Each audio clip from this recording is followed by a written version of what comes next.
Una, we will dismantle the private armies. Merong private army na kaiba pa sa Armed Forces of the Philippines. Yan, nagagaling sa isang politiko dyan na maraming perang ninakaw sa gobyerno, kaya kaya niya magbuo ng isang army. At tapos itong army na ito, hindi na madisiplina dahil sinasabi nila, nagtutulong naman daw sila sa gobyerno. Kaya yun ang unang-unang tutukan dyan sa igbahan na yun. Pangalawa,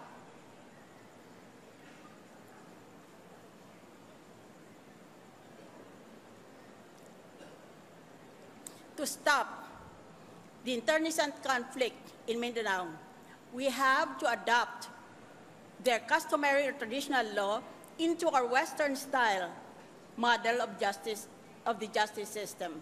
For example, maganda naman yung mga ugali ng Tausug.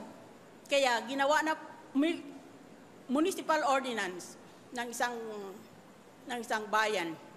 Pagkatapos, meron silang Sharia court na maganda rin ang mabase.